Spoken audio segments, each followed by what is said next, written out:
Esta semana, en Vaticano, Mike Pompeo visita el Vaticano y entrevistamos al presidente de Polonia. El secretario de Estado de los Estados Unidos, Mike Pompeo, se reúne con su homólogo de la Santa Sede, el cardenal Pietro Parolin, antes de la renovación del acuerdo provisional sobre el nombramiento de obispos entre el Vaticano y China. Quédense con nosotros para saber en qué difieren sus perspectivas. También escucharemos al anterior responsable de la Archidiócesis de Hong Kong, el cardenal Joseph Zen. ¿Sabían que el presidente de Polonia es católico practicante? Andrzej Duda concede a EWTN una entrevista exclusiva después de su audiencia con el Papa Francisco. Todo esto y más, ahora en Vaticano.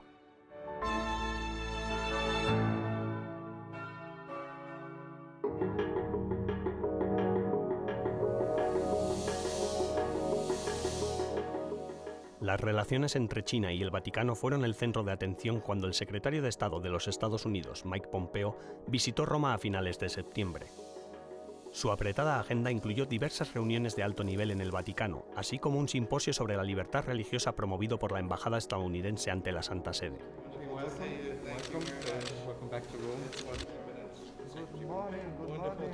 Antes de su llegada, Pompeo comunicó a la Agencia Católica de Noticias que planeaba abordar con los funcionarios del Vaticano el asunto de los abusos a los derechos humanos en China, y los instó a hablar sobre la persecución religiosa que aún se da en ese país. Antes de que finalice este mes de octubre, la Santa Sede se dispone a renovar el acuerdo que alcanzó hace 2 años con Beijing sobre el nombramiento de obispos en China. El 19 de septiembre, Pompeo escribió en Twitter que el Vaticano pone en peligro su autoridad moral si renueva el acuerdo.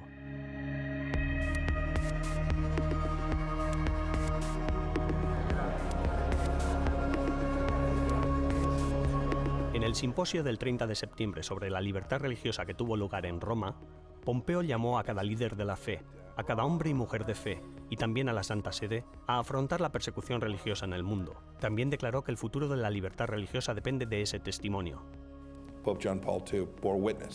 El Papa Juan Pablo II visibilizó el sufrimiento de su rebaño y haciéndolo desafió la tiranía. Demostró que la Santa Sede puede impulsar nuestro mundo en una dirección más humana como casi ninguna otra institución puede hacerlo, que la Iglesia y todos los que sabemos que en última instancia somos responsables ante Dios, seamos así de valientes en nuestro tiempo, que todos seamos así de valientes en nuestro tiempo. May we all be so bold in our time. El secretario Pompeo abrió el evento, pero el cardenal Pietro Parolin, secretario de Estado de la Santa Sede, lo cerraba con su propio discurso. En él afirmó que la defensa de la libertad religiosa y la promoción de la paz es el núcleo de la actividad diplomática de la Santa Sede. Dijo que el objetivo final de los Estados Unidos y la Santa Sede es el mismo, la libertad religiosa en China, pero que ambas albergan opiniones diferentes sobre cómo lograrla.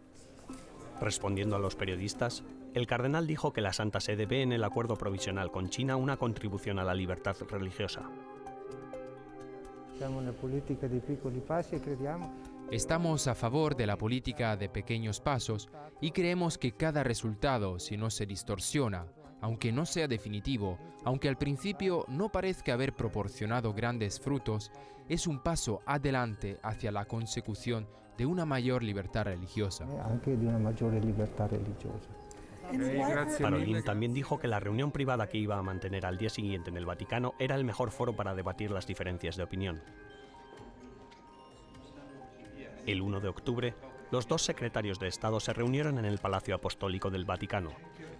Aunque la reunión fue privada, la oficina de prensa de la Santa Sede confirmó que se abordó el tema de las relaciones con la República Popular China.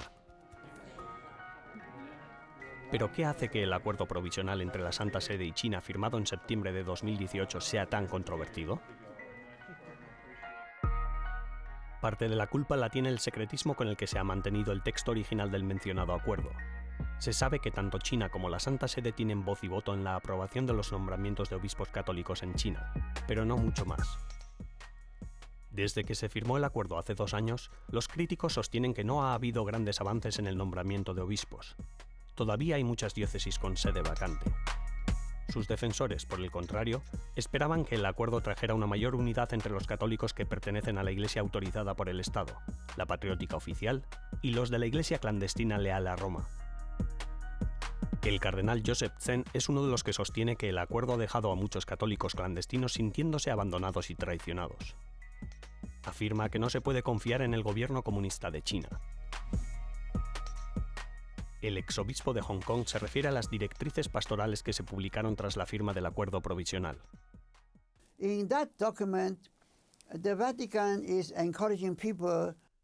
En aquel documento, el Vaticano animaba a la gente a unirse a la Asociación Patriótica, a unirse a la Iglesia Independiente, iglesia que el mismo Papa Francisco reconoció durante una audiencia privada que es objetivamente una iglesia cismática.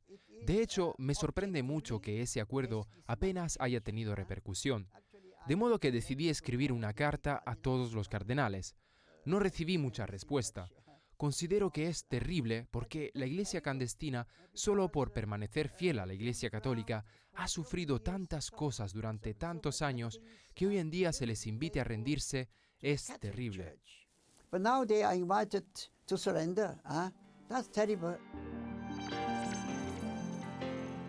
El cardenal Joseph Zen viajó a Roma para entregar personalmente una carta al Santo Padre y pedirle que nombrara un nuevo obispo para la ciudad de Hong Kong. A finales de semana, fue el cardenal Parolin quien de nuevo se refirió a las relaciones entre el Vaticano y el gobierno de China. En un evento en Milán que conmemoraba el 150 aniversario de la presencia del Instituto Pontificio para las Misiones Extranjeras en China, declaró que el acuerdo es un punto de partida, pero que aún quedan muchos asuntos por tratar.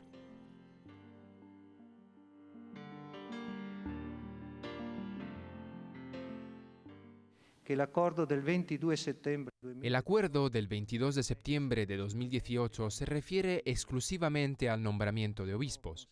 Soy consciente, todos somos conscientes, de que existen otros muchos problemas relativos a la realidad de la Iglesia Católica en China, pero no ha sido posible abordarlos todos al mismo tiempo. Era y soy consciente de que el acuerdo provisional entre la Santa Sede y la República Popular de China del 22 de septiembre de 2018 era solo un punto de partida. 2 años es un periodo muy corto para evaluar los resultados de aquel acuerdo.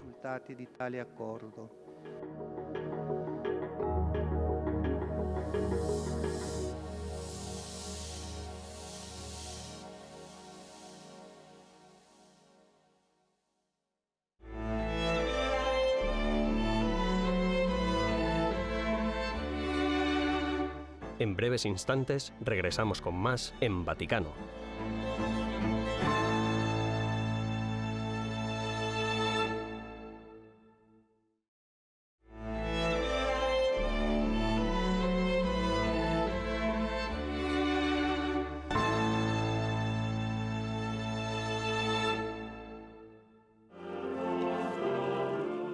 En 2015, este vídeo que mostraba al presidente polaco Andrzej Duda devolviendo al altar una hostia que se había caído durante la misa se hizo viral tras difundirse por todo el mundo. Claro, me crié en una familia que desde siempre, durante generaciones, ha sido católica. Cuando era niño fui monaguillo, ayudaba en la misa de una iglesia en Cracovia y en Stary Sachs, donde nació mi padre.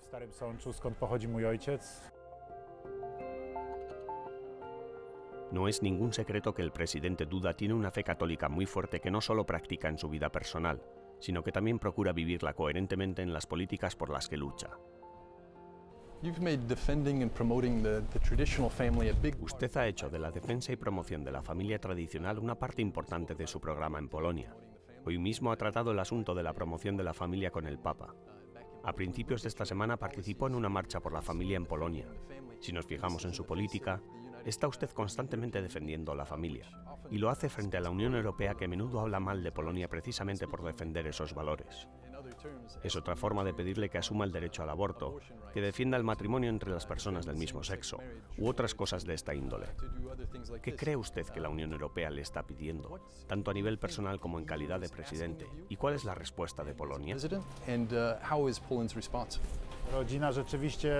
Tanto en mi presidencia como en mi vida, la familia tiene un valor inmenso, también desde mi punto de vista sobre el Estado, de todos los estados, pero obviamente sobre todo del Estado polaco. No hay más que decir que si no hay nación, no hay Estado. Que la familia tenga descendencia, lo que a su vez provoca la renovación de las generaciones, significa que la nación permanece y se puede crear un Estado.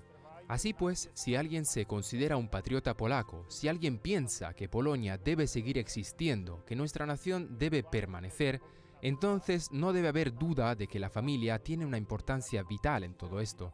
El matrimonio, según la Constitución polaca, es la unión entre un hombre y una mujer, y los padres tienen derecho a criar a los hijos según sus convicciones. Pero yo trabajo, sirvo a Polonia, ese es mi deber. Como los políticos de otros países, otros presidentes, afrontan esto, es su prerrogativa. Son sus sociedades las que los hacen responsables. Ese es mi enfoque, y ese es también el enfoque cristiano. Y ese es, bajo mi punto de vista, el enfoque más profundamente correcto. W moim przekonaniu zresztą najgłębiej słuszne. En la reunión que el Papa Francisco y el presidente Duda mantuvieron en el Vaticano, hablaron acerca de la importancia de mantener la fe frente a la fuerte propaganda anticristiana. Po prostu naszym obowiązkiem jako ludzi wierzących jest głosić... No es más que nuestro deber como personas de fe manifestar nuestros valores de manera firme, constante e incesante e intentar con todas nuestras fuerzas frenar estas otras corrientes que, y estoy convencido de ello, destruyen la familia tradicional, destruyen al ser humano como mejor se entiende, desbaratan la educación tradicional. A pesar de todo, considero que debemos manifestar nuestros valores y cumplir con nuestro deber. Y eso es lo que hago. I tak też czynię. How are you working with neighboring countries to ¿Cómo colabora con otros países vecinos para defender el cristianismo, incluidos aquellos en los que el cristianismo está perseguido?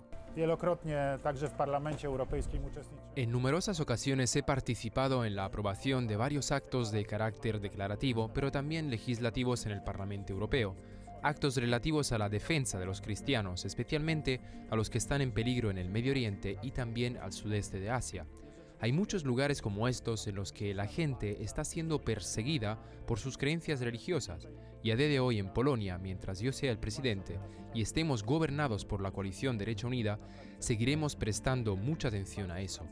Ahora que somos miembros del Consejo de Derechos Humanos, cuidamos mucho estas cuestiones. Fuimos miembros no permanentes del Consejo de Seguridad de la ONU y hace un año aprobamos una resolución relativa a los perseguidos por sus creencias religiosas. Insistimos en este asunto porque creemos que hay que hablar de ello. Wiemy ten problem, bo uważamy, że po prostu trzeba o tym mówić. Tell me about your specific devotion. Cuéntenos algo acerca de su particular devoción a San Bóbola y a otros santos de Polonia. To mogę śmiało powiedzieć, ja się urodziłem... Puedo decirles abiertamente que nací el 16 de mayo de 1972, que es la fiesta de San Andrés Bóbola. Como era la fiesta de San Andrés, mis padres me pusieron el nombre del santo para que, entre otras razones, San Andrés de Bóbola fuera mi santo patrono. Desde luego tenemos un vínculo especial. Además crecí en un ambiente particularmente patriótico. Fui Boy Scout, que eran muy patriotas. San Andrés Bóbola fue un hombre que no solo murió por la fe. Además de que fue violentamente asesinado por los cosacos porque era clérigo católico, también murió por Polonia y por los ideales polacos. Se puede decir que era un creyente, un sacerdote y un patriota. Człowiek wierzący, duchowny, ale także i patriota.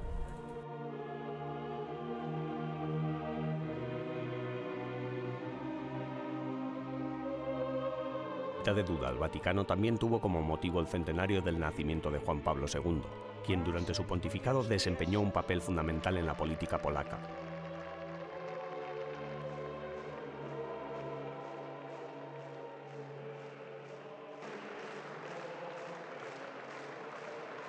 Skazywali na śmierć, a on pozostał W przy pokoleniu życiu moich rodziców i pozostał En sobą. 1979, durante la oscura época del comunismo, el Santo Padre vino en peregrinación a Polonia.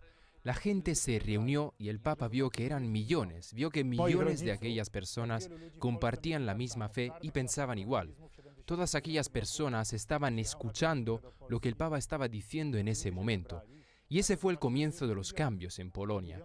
Solo un año después de eso, en 1980, se creó Solidarność. Ese fue el comienzo del fin del comunismo. Este año celebramos el 40 aniversario de Solidarność. A pesar de la imposición de la ley marcial, aquello no pudieron detenerlo. El Santo Padre desde aquí, Roma, estuvo pendiente todo el tiempo. Y así es como, gracias a él, obtuvimos la libertad. No hay ninguna duda al respecto. Nie mam co do tego żadnych wątpliwości. Gracias.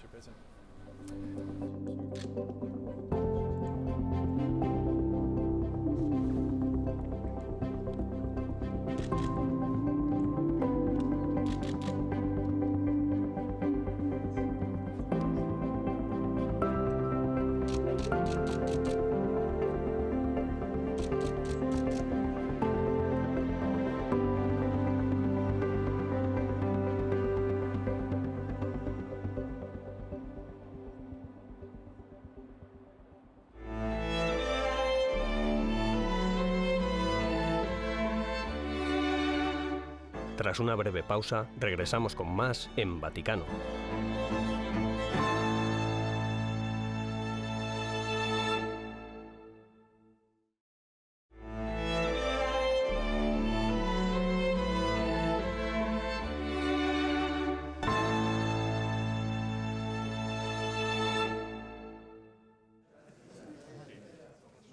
También este año, a pesar de las restricciones del coronavirus, el Schülerkreis se celebró en el Instituto Patrístico Augustinianum, a pocos metros de la Plaza de San Pedro.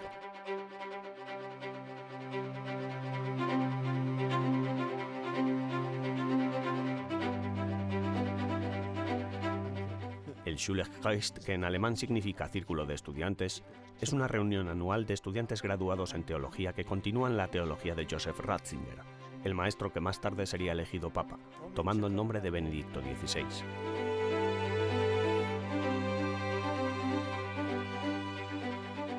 Man sich mit Professor Ratzinger regelmäßig. Martin Rothweiler, director de EWTN Alemania, ha estado cubriendo este evento durante años. Der Schülerkreis hat eine lange Geschichte. El círculo de estudiantes tiene una larga historia. Hoy en día hay que hablar de dos grupos de estudiantes. Por un lado está el antiguo círculo de estudiantes que surgió del alumnado que había estudiado con el profesor Ratzinger y que posteriormente se doctoraría con él. Y por otro el nuevo círculo de estudiantes que se formó más tarde. No son estudiantes que hicieron su doctorado con Ratzinger, sino estudiantes que realizaron su doctorado sobre la teología de Ratzinger. Los dos grupos de estudiantes se han estado reuniendo regularmente desde hace cierto tiempo y desde el año pasado, es decir, desde 2019, también han organizado por primera vez un evento público, un simposio para ser precisos, una iniciativa que se debe principalmente al nuevo círculo de estudiantes. Was vor allen Dingen auf die Initiative des neuen Schülerkreises. Papst Benedikt XVI würde das La de este año fue Mi Señor y mi Dios, una exploración de la palabra de Dios y su revelación, uno de los temas centrales de la teología de Joseph Ratzinger.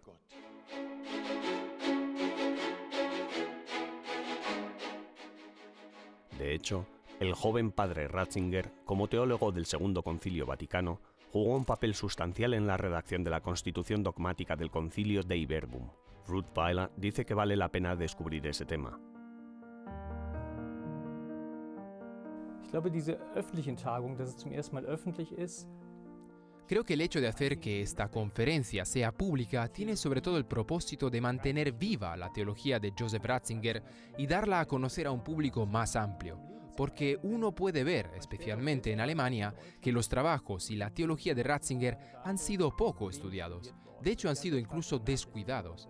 Así, de este modo, mostramos que hay un tesoro, un legado para toda la Iglesia. Durante el coloquio, a lo largo del simposio, también escuché que ahora incluso los más jóvenes se dedican más al estudio de las obras de Ratzinger. Eso va a ser determinante. Llevará muchos años, décadas, pero aquí se esconde un tesoro que hay que desenterrar. Der einfach gehoben werden muss und das wird viele Jahre, Jahrzehnte dauern.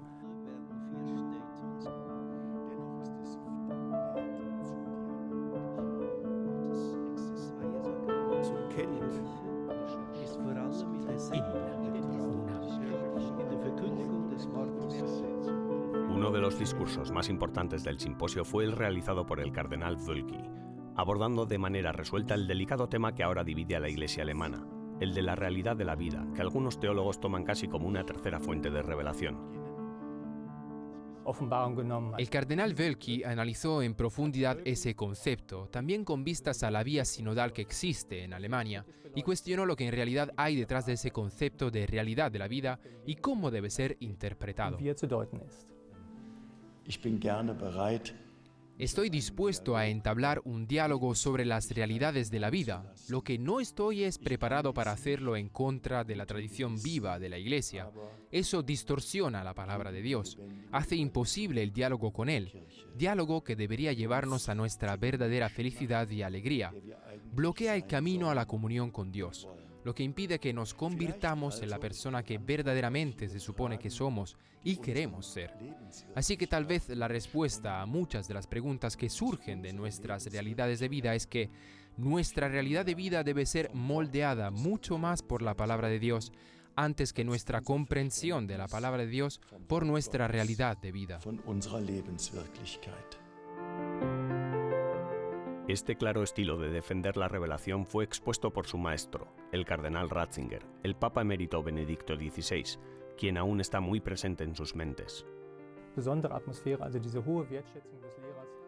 Había una atmósfera especial, es decir, un gran aprecio por no solo los méritos científicos del maestro, sino también por el ejemplo que daba de sí mismo, su humildad, su claridad de pensamiento y su genio. Der lebendige, gütige und dreieine Gott, der Vater, der Sohn und der Heilige Geist. Amen. Guten Abend und schönen Sonntag. Fue la primera vez que EWTN Alemania transmitía este evento en directo. Tal y como Gerd Genswein, secretario privado del Papa Benedicto, comunicó posteriormente a Martin Rothweiler, Benedicto siguió la emisión con gran interés y gratitud.